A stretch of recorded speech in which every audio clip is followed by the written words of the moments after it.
Hey guys, it's Jen, and I've recently seen quite a lot of chatty get ready with me's, so I thought it would be kind of fun to just put on my makeup and chit chat with you guys as I'm doing it.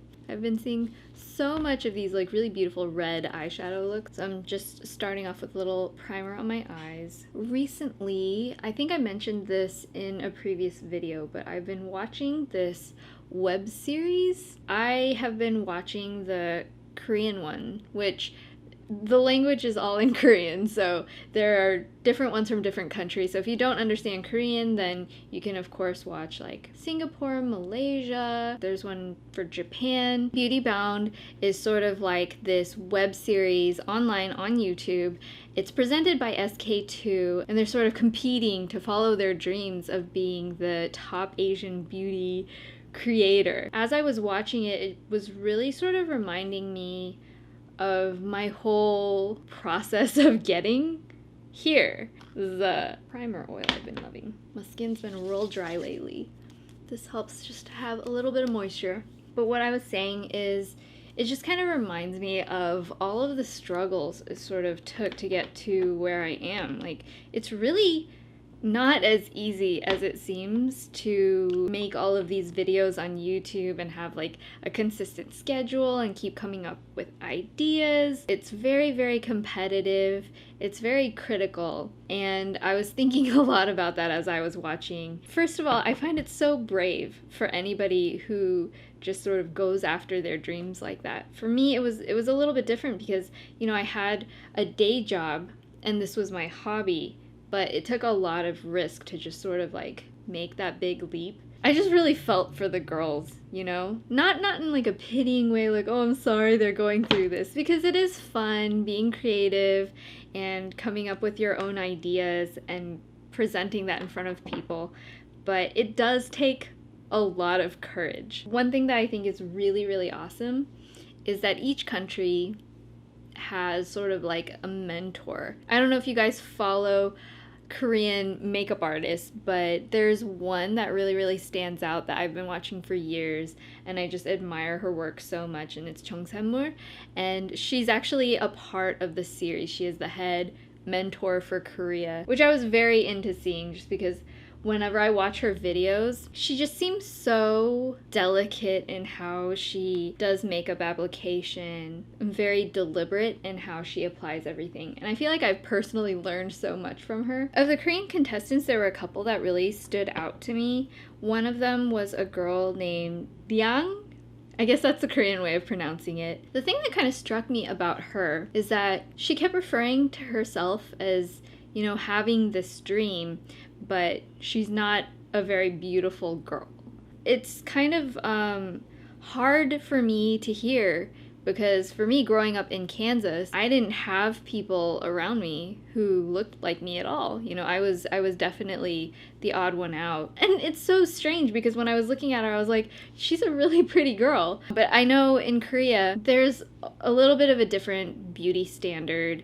It's a lot more linear. There's the one ideal that everybody's supposed to look like. So I think it's actually really incredible that she's doing stuff on YouTube, because it's important to see more diversity and more acceptance, and people just being oh, I don't look perfect. I don't look like the standard, but I still have this dream that I'm going after. I'm gonna use a little bit of a shimmering under eye illuminator. To me, it doesn't come off as trying to hide anything, but it just sort of brightens that area.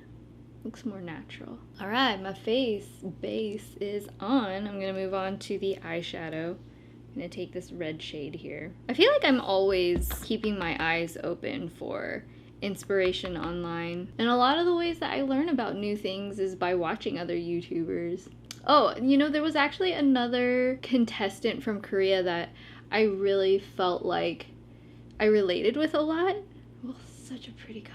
It's a girl named Beauting. She was talking about how she isn't as young as other people who are going for this. She's in her 30s, but that doesn't keep her back from having a really positive attitude, talking a lot about just glowing and having good skincare. With myself, I am in my 30s now, And even though I started YouTube when I was in my 20s, we're constantly evolving and changing. And I don't think that there is an age limit of beauty or makeup or anything like that. I feel like you can be any age and still go after your dreams. And I think it's really inspirational that she's aware of it, but she doesn't let that hold her back. In a way, I feel like you have more experience and more confidence, and you just fight for things harder. I actually studied industrial design, and some of my classmates, some of them were going back to school, and I just always found like the people who went back, they really knew that that was their dream and that's what they wanted. And so they always worked extra hard, even if they had families to support. I felt like sometimes they would do the best projects out of everyone. And I try to remind myself of that every time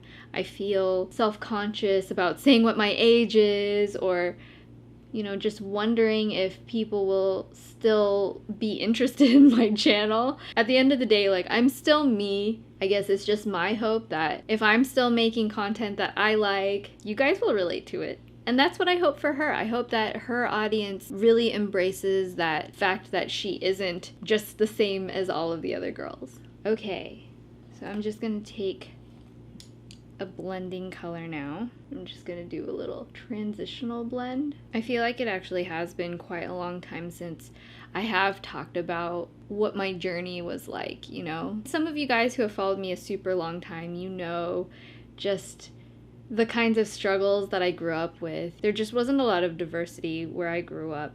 And so it was really hard because I was always made fun of for how I looked.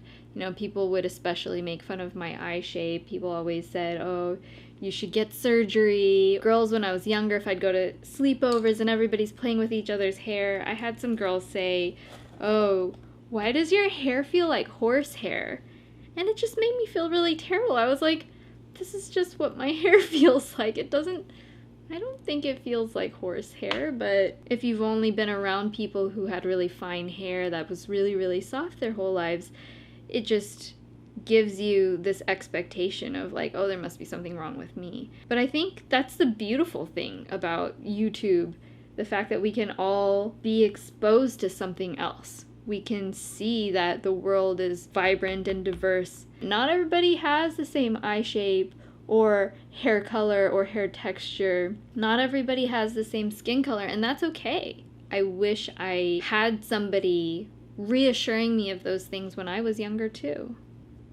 Ooh, that is some shine. It's also been a long time since I used a frostier color on my brow bone highlight, but I think with this bright color, it's kind of working. It's actually been such an incredible thing to see the online beauty community grow the way it has, because I feel like when I started, there wasn't every kind of person to see, but now there's somebody that looks like everyone. And it feels like every country has their beauty gurus too. For me and my daughter, I hope that as she gets older, she's not going to feel like afraid of how to put on makeup or the implication of what that means. I hope that she can just play around with it and love it and be confident and share that with others too. Because there's nothing wrong with just being your true self, Alright, now I'm gonna put on some eyeliner. I think it's just really important to remember that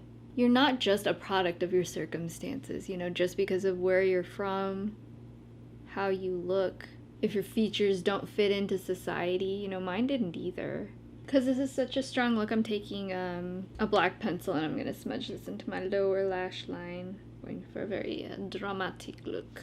So one of the reasons I wanted to do like a really bold color is because sometimes I feel like I just kind of get stuck in a makeup rut where I do the same thing every single day, and I miss the creativity of just sort of trying new things all the time. I feel like it's really important to constantly keep experimenting and changing and evolving so that you don't end up just identifying with yourself with one look. Somebody recently, they asked me, oh, does Aria ever, my daughter, if you're new to the channel, I have a baby, she's just almost 8 months old, and somebody was asking me if she's ever like surprised or doesn't recognize me if I'm wearing a ton of makeup or no makeup. And I was like, no, she actually hasn't, because she's always watched me put on my makeup and be around her with makeup and no makeup constantly. But I think just as it would be for a baby looking at your face, it's important to get used to your own face, whether you have on a lot of makeup or no makeup. If you're comfortable with yourself at different levels of makeup, I think it helps you sort of accept yourself at all stages as well. Actually, that's one thing that I really liked about the Korean contestants is I feel like Western style of makeup, like how I wear makeup, there's so much eyeshadow and there's so much like strong eye makeup, but they usually go really sort of soft and mild, very natural on the eyes. Sometimes it is really nice to just see really beautiful skin. That's what I noticed about all of the Korean girls is they have really lovely skin, and I'm sort of like, oh, teach me your ways. So I'm currently in the middle of growing my eyebrow hairs out to be a little bit fuller. So I've just been using my brow gel. I think I'm gonna do a bushy brow thing today. My eyelids have been in this really weird in-between state where they're not like fully monolid, they have this little crease. And so when I do metallic or shimmery eyeshadow and I blink, it gets all up in my eyeliner. Does that ever happen to you guys? If it does, let me know in the comments, because I feel like it's probably a really common problem. I feel like because the eyes are already red, I'm gonna stick with more like brown shades for the cheeks. I like that contour. Now I'm gonna take a pinky highlighter to go with sort of the red eyes. Like I said, instead of blush, we're just gonna add a little pinkness. It's actually so exciting for me to have Korean beauty just sort of like migrate around the world like it has. My mom was always into skincare when I was growing up, more than makeup. She also has amazing skin. It's so fun for me because I have this whole other country's makeup style to be inspired by. Let's see, what are we gonna do for lips? I feel like I've really been into the gradient lip thing, but maybe I'm going to try something a little more extreme. I'm realizing that if you decide to do red eyeshadow, you have to be really careful to have the lipstick match the red of the eyeshadow. Now I'm going to add just a little bit of powder just to set some of the extra dewy parts of my face. All right, so I think that's good. I think I'm good. I think I'm ready to go for the day. What do you guys think? I think one of the things I like is that I didn't use any blush. Sometimes we feel like we need to do like every single step to the full extreme if we're doing a full makeup look, but sometimes it's nice to just kind of like skip one section and just analyze how everything looks. Since we're so bold on the lips and the eyes, I just sort of went very neutral on the cheeks, and I think it balances it out really well. So I guess this is the final look. I really hope you guys enjoyed watching, and I do want to say one more time, no matter what your dream is, even if you feel like you're not perfectly beautiful, or if you feel like you're too old, or you just don't fit in, you know, don't let that hold you back. Really, anything is possible, and you won't ever know until you try. So I hope you guys enjoyed watching. If you did, then don't forget to hit that thumbs up button, especially if you want to see more of these chit-chatty get ready with me's, and I will see you in my next video. Bye!